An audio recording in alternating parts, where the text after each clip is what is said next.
Good morning and welcome to the Mount Gilead Daily Devotion. My name is Mike Bridgewater and I'm the Operations Director here at the church building. Today is Friday, May 28th, and a few weeks ago we started working our way through the book of Ecclesiastes. Today we find ourselves in chapter 4 as Solomon continues making his case that everything under the sun is hevel or meaningless. He makes a couple of timeless statements for us here in chapter 4. In verse 4 he says, I have seen that every labor and every skill which is done that is the result of rivalry between a person and his neighbor, this too is futility and striving after the wind. He's telling us that it's pointless to try to keep up with the Joneses.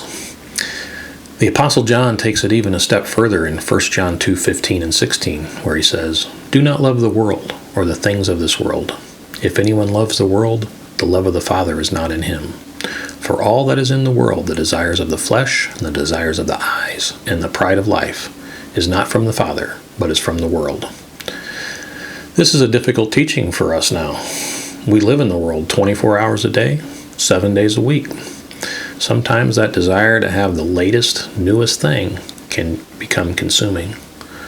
Paul tells us in Romans 12, verse 2, he says, Do not be conformed to the world, but be transformed by the renewal of your mind, that by the testing you may discern what is the will of God, what is good and acceptable and perfect.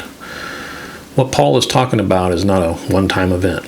This transformation process is a continuous improvement project that lasts a lifetime.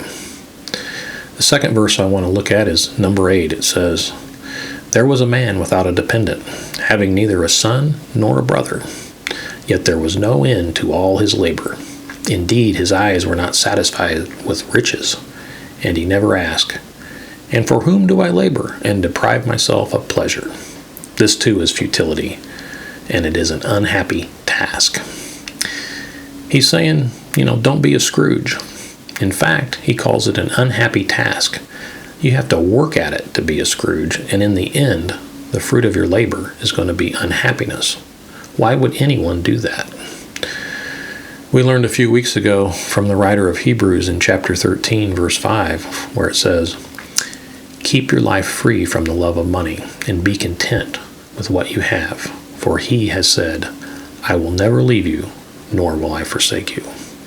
And Paul says in 1 Timothy 6, verses 9 and 10, But they that are minded to be rich fall into temptation, and a snare, and a many and foolish hurtful desires, such as drown men in destruction.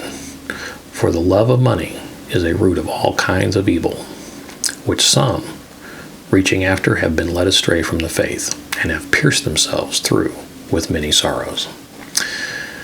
The point of these two pointless pursuits is simply be content. At the beginning of the Lord's Prayer, Jesus doesn't say, Give us this day our weekly, monthly, and yearly bread. No, it's our daily bread.